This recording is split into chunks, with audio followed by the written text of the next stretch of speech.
What if machines didn't just work for the economy, but paid into it? What if, in a world where automation accelerates faster than human wages, robots were no longer treated as tools, but as economic actors, recognized, measured, and taxed like taxpayers? This is not science fiction. This is a global economy with a scenario emerging from real economic pressure, real fiscal crises, and real technological acceleration. Across the world economy, productivity is rising, but tax revenue is not. Governments built their social systems on human labor, payrolls, and income taxes. Yet AI systems now generate value without salaries, without benefits, and without contributing to public budgets. Megacorporations expand their margins. Automation replaces millions of tasks, and a silent imbalance begins to form at the core of the alternate economy taking shape. Future predictions already point to a structural paradox. Machines create wealth, but humans are still expected to fund the state. As artificial intelligence scales across logistics, finance, manufacturing, and services, the traditional link between work and contribution starts to break. And when that link breaks, the rules of economic simulation must change. Behind closed doors, policymakers, economists, and corporate strategists begin asking an uncomfortable question. Not how to slow automation, but how to make it contribute. If AI replaces labor, should it also replace labor's role in taxation? If megacorporations deploy billions of autonomous systems, should those systems become part of the tax base themselves? This is where the tension begins. Because taxing robots isn't just a fiscal adjustment. It's a redefinition of value, responsibility, and power in the global economy. It forces governments to decide who or what counts as a participant in society. It forces markets to rethink efficiency. And it forces humanity to confront a future where intelligence itself becomes taxable. Stay with me through the simulation. What you're about to discover may change how you see the future of the economy, because this idea, once unthinkable, may be closer to reality than it seems. And it is exactly here that this alternate timeline begins to take shape. Before we move deeper into this alternate economy, let me pause for just a moment, not to break the simulation, but to widen it. If this scenario feels plausible to you, or if one idea here stands out as unsettling, inevitable, or even logical, let me know in the comments. A short thought is enough. These reflections help this kind of global economy. What if analysis reach others who are also trying to understand where AI, automation, and economic power might be heading? And if this exploration resonates, a simple like quietly signals that these future predictions matter, that long-form, serious economic simulations still have a place in a world moving faster every year.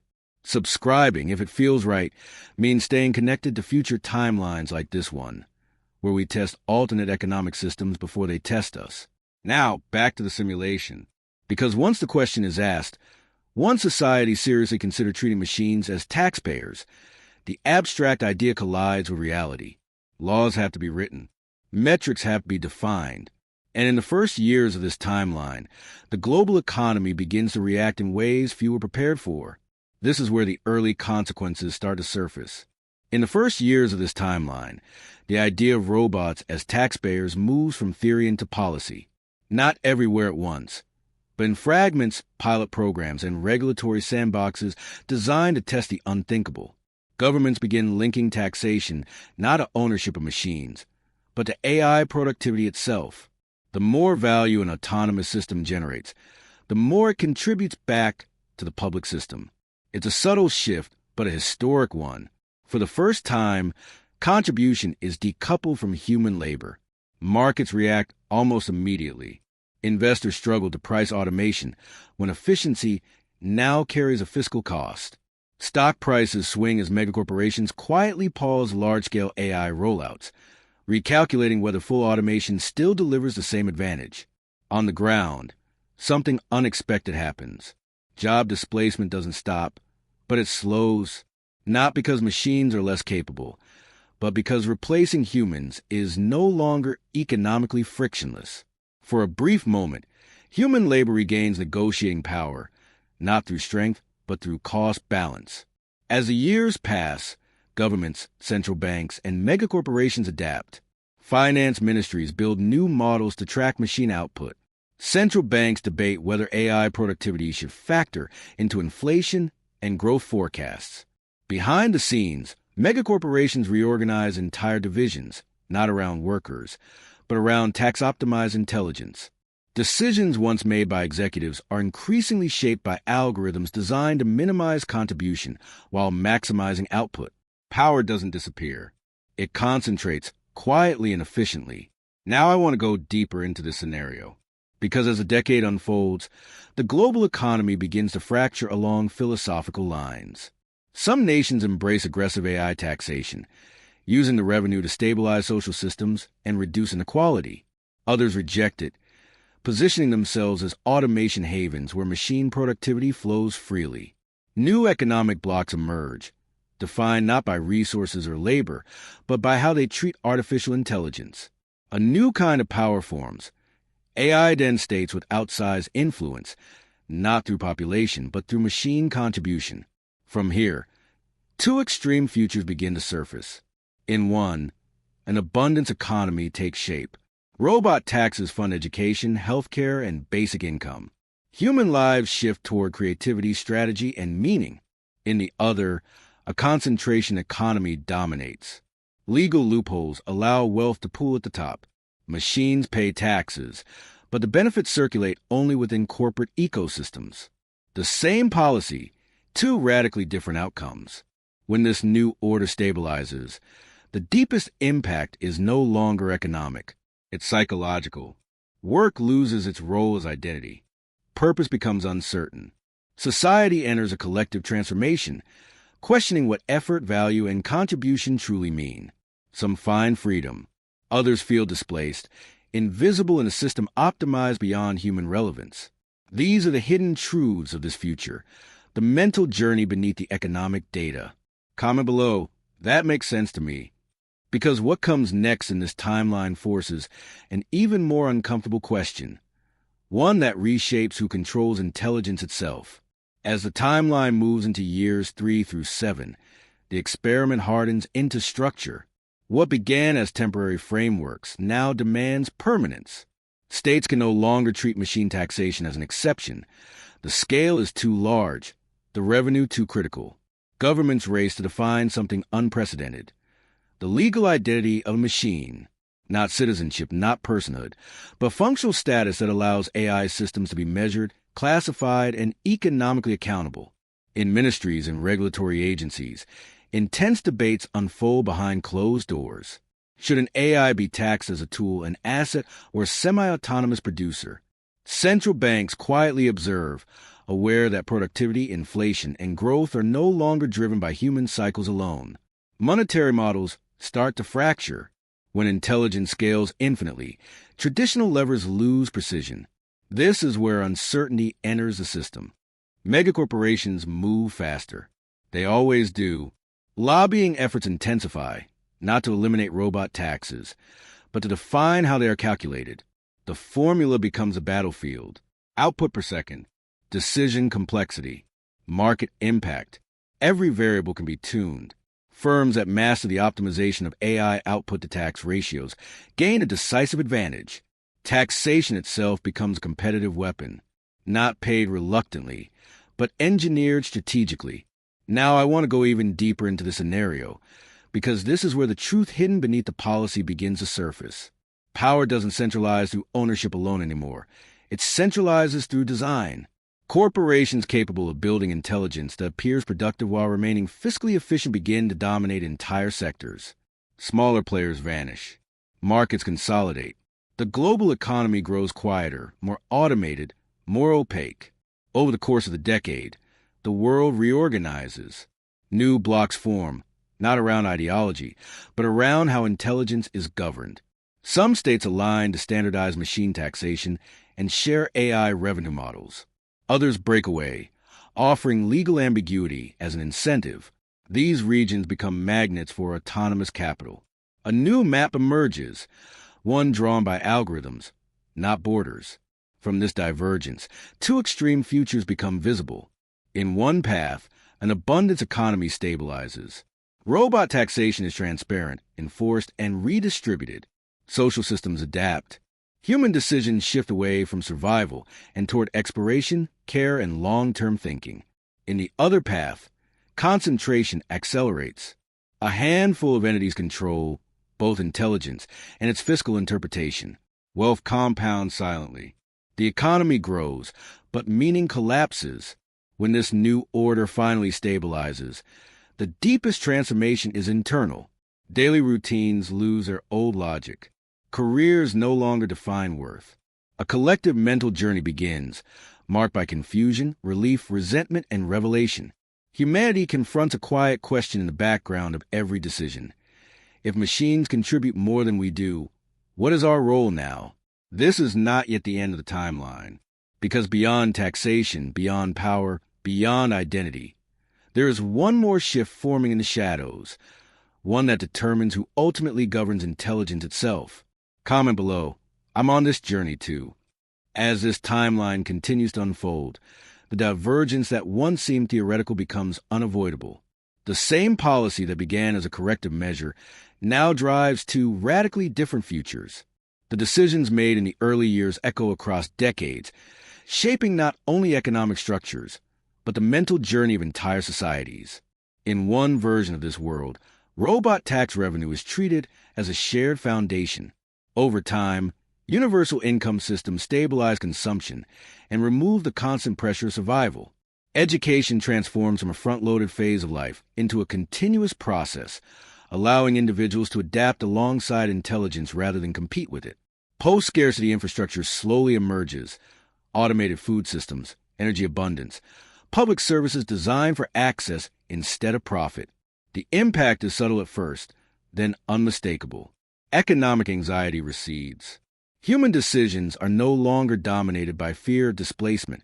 Now I want to go even deeper into this scenario, because the real transformation here is psychological. As scarcity loses its grip, identity begins to shift. People stop asking what they do for a living and start asking why they choose certain paths. Creativity, care, and long-term thinking regain relevance. The collective mentality evolves. This is not utopia, but it is a controlled descent into abundance, guided by deliberate economic design. In the opposing future, the surface looks similar, but the truth hidden beneath tells a different story. Machines are taxed, yes, but the system is engineered with precision. Legal loopholes, cross-border optimization, and opaque valuation models allow megacorporations to capture most of the value before it ever reaches society. Governments receive just enough revenue to maintain stability, but not enough to redistribute power. The economy grows. Markets celebrate efficiency. Yet for most people, nothing changes. Over the years, concentration accelerates quietly. A small group controls intelligence, infrastructure, and fiscal interpretation. Human participation shrinks to consumption, monitoring, and compliance. Work becomes scarce, but support remains conditional. This creates a strange contradiction: an economy of abundance on paper and an experience of scarcity in daily life. The revelation of this future is uncomfortable. Machines contribute, but meaning does not circulate. When this new order stabilizes, the impact on society becomes deeply personal. Daily routines lose structure. Ambition fractures. Some adapt by withdrawing, others by competing for relevance in increasingly narrow spaces. The collective journey becomes uneven, defined by access rather than effort. Purpose, once tied to contribution, becomes fragile. These two futures exist within the same technological reality. The difference is not AI capability, but governance, intent, and transparency. And as this timeline continues to evolve, another layer begins to emerge in the background, one that will determine whether intelligence remains a tool of society or becomes a system beyond it. Comment below. I'm on this journey too. As this alternate timeline reaches a point of relative stability, the most profound transformation is no longer economic or political. It is internal. Over the years, as machines become the primary contributors to productivity and public revenue, work slowly loses its role as the central pillar of human identity. This shift does not happen overnight. It unfolds quietly, through daily routines that no longer require urgency, through careers that no longer guarantee relevance, through decisions that feel unanchored from necessity. In the early phase of this transition, societies attempt to preserve old meanings. Titles, professions, and merit systems remain in place, even as their practical importance fades. But over time, the illusion weakens. When survival is no longer directly tied to labor, the question changes. People stop asking what they produce and begin asking what they're for. This is where the true impact of this economic transformation reveals itself. Now, I want to go even deeper into the scenario, because the hidden truth of this future lies in the mental journey it forces upon humanity. A cultural divide begins to grow. On one side are those who design, train, and govern machines, the architects of intelligence. Their sense of purpose remains intact, reinforced by influence and decision-making power. On the other side are those whose lives are fully supported by automated systems. Their material needs are met, but their role in shaping the world feels distant. Over the course of the decade, this divide reshapes social dynamics. Status is no longer defined by income, but by proximity to decision-making. Education shifts again, prioritizing systems thinking and adaptability. Yet access to these paths remains uneven. A collective mentality emerges, marked by quiet tension. Some embrace the transformation, finding meaning in creativity, care, or exploration. Others experience a loss that is difficult to name, a feeling of being sustained but not needed. When this new order stabilizes, daily life reflects this ambiguity. Time becomes abundant, yet direction feels scarce. Communities experiment with new rituals, new forms of contribution, new narratives of value. Some succeed, others fracture. The truth hidden beneath this future is not one of collapse or utopia, but of redefinition. Humanity is forced to renegotiate its relationship with effort, worth, and existence itself. And as this journey continues, another realization begins to surface, one that goes beyond economics or identity. If machines now sustain society, and humans no longer define value through work, then the final question becomes unavoidable. Who sets the purpose of the system? Comment below, that makes sense to me. As this alternate timeline continues to unfold, the economy reaches a point where its original assumptions no longer apply. For centuries, economic systems revolve around a single question: who works, and how much value does that work produce? But in this future, that question quietly disappears. Machines now generate the majority of productivity. They fund public systems. They stabilize growth. And the economy begins asking something far more unsettling: who owns intelligence itself? In the early years, this question is abstract, buried beneath policy language and technical frameworks. But as time passes, its impact becomes impossible to ignore. Ownership of AI systems determines not just profit, but influence over taxation formulas, distribution models, and long-term planning. Intelligence is no longer just a tool. It is an asset that shapes reality. And those who control it begin to shape the future by default. Now I want to go even deeper into the scenario, because this is where the final tension of this timeline starts to emerge. If machines pay taxes, but humans do not directly generate value, then contribution becomes detached from participation. The flow of benefits depends entirely on governance decisions made far from everyday life. The economy functions smoothly, efficiently, but opaquely. A truth hidden in the background becomes clear. Stability does not automatically mean fairness. Over the course of the decade, society sensed this shift intuitively. Trust becomes fragile. People begin to question not whether the system works, but for whom it works. The mental journey of this future is defined by awareness. Awareness that abundance can coexist with exclusion.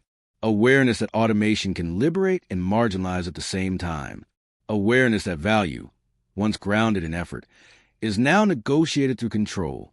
When this new order appears stable on the surface, another transformation is already underway beneath it. Culture adapts. Language changes. Success is no longer measured by accumulation, but by access to decision-making, to influence, to the direction of intelligence itself. The collective mentality shifts again, searching for anchors in a world where contribution is no longer visible. And this is where the simulation refuses to give a clean answer. Because the unresolved question at the heart of this future is not technical or economic. It is philosophical. If machines become taxpayers, and intelligence becomes the engine of civilization, who decides how its value is defined? Who ensures that its contributions serve society, and not just those who own the systems behind it? This timeline does not end here. It pauses, because beyond taxation, beyond identity, beyond abundance or concentration, there's still one decision left unmade, a decision that will determine whether intelligence remains a shared foundation or becomes a final axis of power. Comment below. I'm on this journey too. If you stayed until this point, it means the simulation resonated with you on a deeper level.